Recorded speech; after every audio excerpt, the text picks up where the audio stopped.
warahmatullahi wabarakatuh. Saya Livianti, NIM 2081914 dari Tadris IPSA. Di sini saya akan menerangkan tentang perkembangan. Perkembangan adalah bertambahnya kemampuan dalam struktur dan fungsi tubuh yang lebih kompleks dalam pola yang teratur dan dapat diramalkan sebagai hasil dari proses pematangan. Perkembangan menyangkut adanya proses diferensiasi dari sel-sel tubuh, jaringan tubuh, organ-organ, dan sistem organ yang berkembang sedemikian rupa, sehingga masing-masing dapat memenuhi fungsinya, termasuk perkembangan emosi, intelektual, dan tingkah laku sebagai hasil interaksi dengan lingkungan.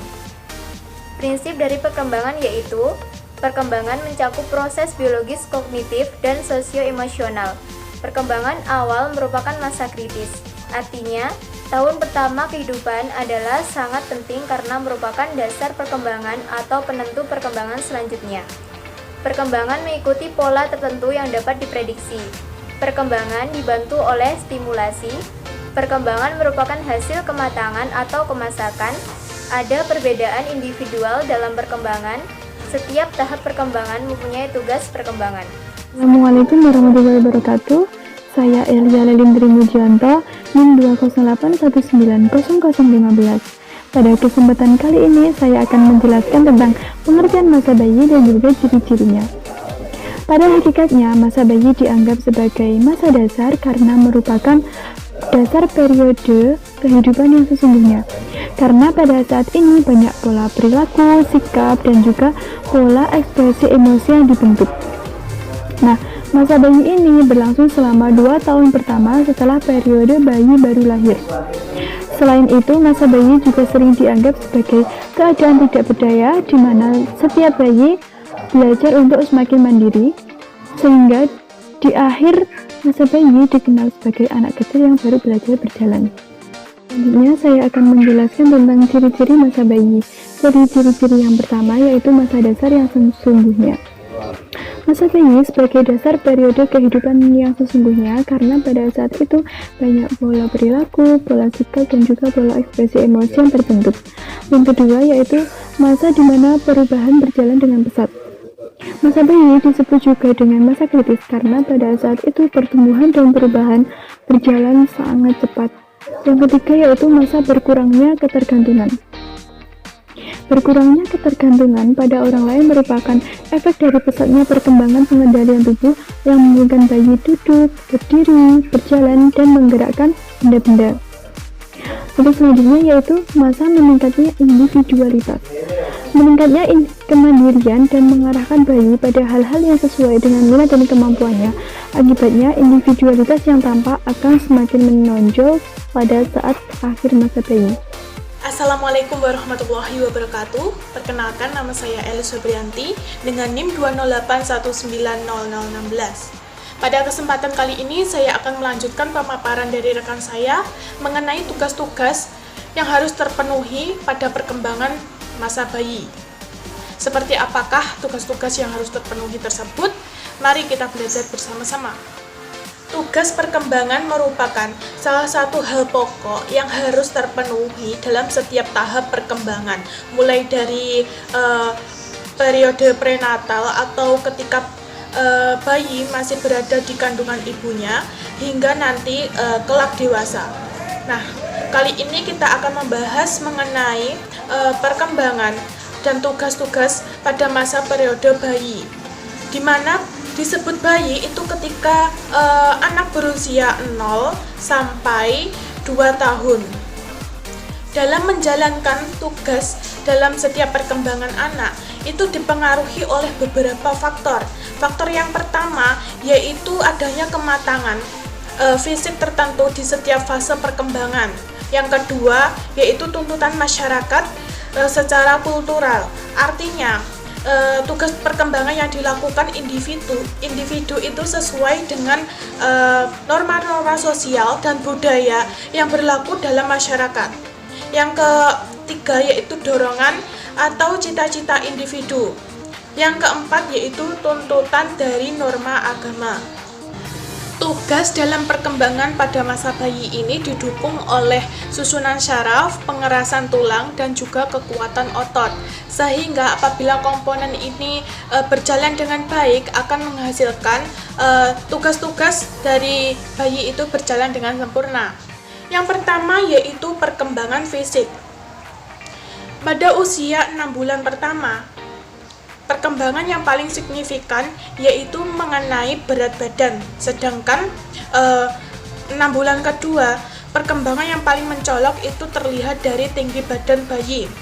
Setiap individu itu mengalami perbedaan. Yang pertama itu dikarenakan perbedaan bentuk tubuh, kemudian juga pola makan ataupun individu itu sendiri. Yang kedua yaitu fungsi psikologis. Pada masa bayi, fungsi psikologis anak belum terlihat secara jelas, dalam artian pada masa bayi ini hanya bisa ketika ingin sesuatu itu hanya mengandalkan daya rengaannya, dalam artian menangis. Sehingga perlu adanya pemahaman dari orang tua tentang apa kondisi yang dialami oleh anak, seperti lapar ataupun haus, bahkan sampai buang hajat sekalipun. Yang ketiga yaitu pengendalian otot. Pada masa bayi, susunan syaraf, otot, dan juga tulang telah tertata dengan sempurna, sehingga dapat difungsikan untuk mengkoordinasi gerak badan sesuai dengan perkembangan bayi, tentunya dengan arahan dan juga pengawasan orang tua. Mulai dari baring, kemudian tengkurap dan juga merangkak. Pada usia 0-2 tahun, bayi diharuskan untuk menyelesaikan tugasnya. Adapun tugas-tugas yang harus terpenuhi antara lain belajar memakan makanan padat. Yang kedua, yaitu bayi diharuskan untuk belajar berbicara. Yang ketiga, belajar berjalan. Yang keempat, yaitu mengendalikan pembuangan kotorannya. Assalamualaikum warahmatullahi wabarakatuh. Perkenalkan, nama saya Evi Fitri Madani dengan NIM 208190017. Di video kali ini saya akan menjelaskan materi yang terakhir terkait psikologi pada masa bayi, yaitu bahaya-bahaya yang terjadi pada masa bayi. Nah, di sini saya akan menggunakan bahaya bayi itu menjadi 3. Yang pertama ada bahaya fisik, yang kedua bahaya fisiologis, yang ketiga adalah bahaya psikologis. Nah, untuk bahaya yang pertama ada bahaya fisik. Nah, bahaya fisik sendiri dibagi menjadi kematian, kekurangan gizi, dan juga obesitas. Nah, untuk yang pertama kematian. Kematian ini biasanya terjadi selama 3 bulan pertama kehidupan masa sang bayi, yang biasanya disebabkan oleh penyakit yang diidap oleh sang bayi. Sedangkan untuk kekurangan gizi sendiri dapat membuat bayi menjadi rentan untuk terserang penyakit. Yang ketiga adalah terkait obesitas. Nah, obesitas sendiri itu disebabkan karena pemberian makanan yang banyak mengandung karbohidrat. Nah, jika bayi itu terus-menerus diberikan makanan yang banyak karbohidratnya, maka tidak menutup kemungkinan nanti setelah beranjak besar, maka bayi akan mengalami obesitas. Yang kedua adalah bahaya fisiologis. Bahaya fisiologis ini semacam kebiasaan buruk yang dialami oleh bayi. Nah, apa saja sih kebiasaan buruk yang dialami oleh bayi? Biasanya kebiasaan buruk yang dialami oleh bayi ini adalah seringnya mengisap jempol. Nah, sering mengisap jempol ini biasanya dikarenakan si ibu telat untuk menyapih sang bayi, hingga membuat bayi itu cenderung menolak makanan yang baru karena merasa asing dengan makanan, karena berbeda dengan teksturnya dengan ASI tadi ya. Yang bahaya terakhir ada bahaya psikologis. Nah, bahaya psikologis dalam masa bayi ini yang paling mengkhawatirkan adalah kegagalan bayi dalam menguasai tugas perkembangan pada usia tersebut. Nah, karena jika sang bayi ini mengalami kegagalan, maka nantinya akan mempengaruhi perkembangan di tahap berikutnya.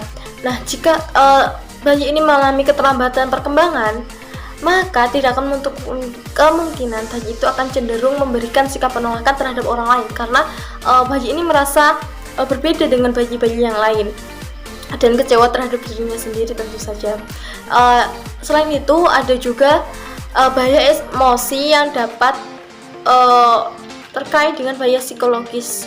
Yang pertama adalah kekurangannya kasih sayang, yang kedua adanya tekanan, yang ketiga ada sikap yang terlalu khawatir yang ditujukan oleh orang tua terhadap bayi, dan yang keempat adalah emosi yang kuat. Nah, mungkin cukup sekian pembahasan materi terkait bahaya pada bayi.